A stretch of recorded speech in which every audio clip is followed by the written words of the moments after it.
राज्यामध्ये दोघं राष्ट्रवादी एकत्र येणार अशी चर्चा मोठ्या प्रमाणात रंगली होती. तर जळगावमध्ये विचार केला तर राष्ट्रवादी अजित पवार गटाच्या वतीने शरद पवार यांचे फोटो बॅनरवरती मोठ्या प्रमाणात झळकले होते. अजित पवार गटाचे जे नेते आहेत संजयजी पवार यांनी ते फोटो आपल्या बॅनरवरती लावले. त्यामुळे नवीन चर्चेला एक उदाहरण आलं होतं आणि राष्ट्रवादी शरद पवार जे आहेत पक्ष जो आहे हा एकत्र येणार असल्याची चर्चा होती आणि एनडीए सरकारला पाठिंबा देणार आणि सोबत राहणार अशी देखील चर्चा होती. आज शरद पवार हे जे आहेत हे दिल्ली येथे जाऊन त्या ठिकाणी पंतप्रधान नरेंद्र मोदी यांची देखील शरद पवार असतील, सुप्रिया सुळे असतील यांनी भेट घेतलेली आहे. या संदर्भात बातचीत करण्यासाठी आपल्यासोबत राष्ट्रवादी अजित पवार गटाचे जे नेते आहेत संजय पवार ते आपल्यासोबत जुडलेत. आपण थेट त्यांच्याशी संवाद साधूया. भाऊ, काय सांगणार? या ठिकाणी दोघं राष्ट्रवादी एकत्र येणार अशी मोठी चर्चा रंगली होती. त्यानंतर आपल्या राष्ट्रवादी अजित पवार गटाच्या बॅनरवरती शरद पवारांचे फोटो देखील झळकल्याचं चर्चा आहे आणि एक राजकीय चर्चेला नवीन वळण मिळालेलं आहे. आज अजितदादा पवार यांचा वाढदिवस आम्ही अनेक वर्षापासून साजरा करतो, परंतु आज आम्हाला जयंती साजरी करावी लागली. ही देखील आमच्यासाठी एक दुःखाची बाब आहे. दादा अजून किमान 25-30 वर्ष राहिले पाहिजे होते अशी सगळ्याच कार्यकर्त्यांची अपेक्षा आहे आणि त्याच्यामुळे आज आम्ही जयंती साजरी केली. दादांच्या फोटोला माल्यार्पण केलं आणि आज माझ्या काही बॅनरवर वर्तमानपत्राच्या जाहिरातींमध्ये मला पवार साहेबांनी जी मान्यता दिली होती त्या मान्यतेमुळे मी आज पवार साहेबांचे फोटो दादांच्या जयंतीनिमित्त सगळ्या ठिकाणी लावलेले आहेत. निश्चितच जर पण विचार केला तर दोघं राष्ट्रवादी एकत्र येणार आणि राष्ट्रवादी ही जी आहे, जी तुतारी वाजवणारा माणूस ही राष्ट्रवादी म्हणजे शरद पवार गट आणि शरद पवार साहेब हे एनडीएला सपोर्ट करणार असं चर्चा रंगली होती. ना आज जर सकाळचा जर विचार केला तर दिल्ली येथे जाऊन शरद पवार साहेब असतील, सुप्रिया सुळे साहेब मॅडम असतील यांनी पंतप्रधान नरेंद्र मोदी यांची भेट घेतलेली आहे. पवार साहेब देशाचे नेते. देशामध्ये काय अडचणी असतात, महाराष्ट्रात काय अडचणी असतात, सध्या काही आंदोलनं चालू आहेत, याबाबत काही चर्चा करण्यासाठी पवार साहेब देशाचे पंतप्रधान नरेंद्रजी मोदी यांना भेटले असतील. बाकी दुसरा त्याच्यात राजकीय अर्थ काही काढावा असं काही वाटत नाही. पण निश्चितच संजय पवार हा व्यक्ती जो आहे कशा ना कशा माध्यमातून चर्चेत असतो. आज जर तुम्ही बघितलं तर शरद पवारांना भेटून यांनी मान्यता घेतली आहे फोटो बॅनरवरती फोटो लावण्याची.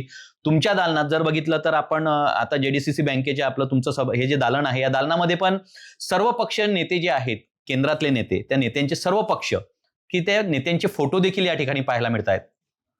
पूर्वी या ठिकाणी एवढे सगळे फोटो नव्हते. मी ज्या वेळेला जिल्हा बँकेचा चेअरमन झालो, मला गिरीशजी महाजन, गुलाबरावजी पाटील साहेब, मंगेशदादा चव्हाण, किशोरप्पा, अमोलदादा सगळेच लोकप्रतिनिधी यांनी मला बँकेचं चेअरमन केलं आणि त्याच्यामुळे सर्वच पक्षांनी मला त्यावेळेला साथ दिली होती आणि त्याच्यामुळे सहकारात राजकारण नको, सहकारात पक्षाचे जोडे बाहेर काढावे लागतात म्हणून सर्वच नेत्यांचे, जिल्ह्याच्या स्थानिक नेत्यांचे, खासदार रक्षाताई खडसे यांचे सगळ्यांचे फोटो आम्ही या ठिकाणी लावलेले आहेत. स्थानिक नेत्यांचे तर फोटो आहेत, पण तुमच्या मागच्या बाजूला जर बघितलं असतील तर इंदिरा गांधी जी आहेत, नरेंद्र मोदी जी आहेत, त्यानंतर शरद पवार साहेब आहेत, बाळासाहेब ठाकरे आहेत, अजितदादा आहेत, सर्व पक्षांचे जे दिग्गज नेते आहेत त्यांचे फोटो तुम्ही या ठिकाणी लावलेत. जे फोटो लावलेले आहेत, जे देशाचे नेते आहेत सगळेजण, त्यांचे मान्यवर त्यांचे फोटो लावलेले आणि जे स्थानिक नेते आहेत जिल्ह्यातले त्यांचे फोटो लावलेले आहेत. आणि माझी भावना आहे की यांचे फोटो लावून यांचा आदर्श घेऊन जर आपण या ठिकाणी काम केलं, शेतकऱ्यांचे प्रश्न सोडवले तर निश्चित एक चांगलं काम मी करू शकतो. सगळ्यांनी एकत्र येऊन जर काम केलं तर देशाचा विकास होईल. निवडणुका झाल्यानंतर सगळेच एकत्र येऊन काम करतात, विकासच होतो. निश्चितच जर आता तुम्ही पांडुरंगाला म्हणजे दर्शनासाठी निघता आहात आणि पांडुरंगापुढे काय साकडं घालणार आहात, दोघी पक्ष एकत्र यावे अशी आपली कायम भावना या फोटोंच्या माध्यमातून दिसते आहे. काय सांगणार, पांडुरंगापुढे काय साकडं घालणार आहे? दोघं राष्ट्रवादी एकत्र याव्यात किंवा नाही याव्यात किंवा काय निर्णय घ्यावे हे आमचे वरिष्ठ खासदार सुनीलजी तटकरे साहेब, सुनेत्राबाईंनी पवार हे घेतील. त्यात आमच्यासारख्या कार्यकर्त्याचं बोलण्याचं काम नाही.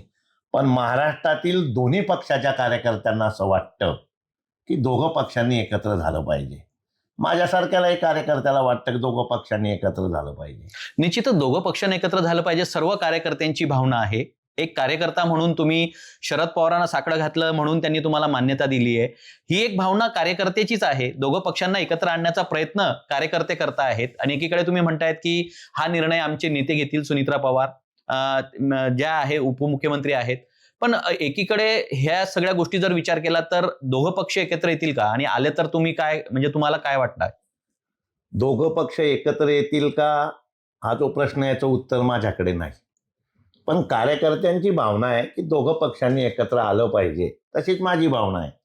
आणि शेवटी पवार साहेब आमचे दैवत आहेत. मी मागेही सांगितलं, दैवत राहणार.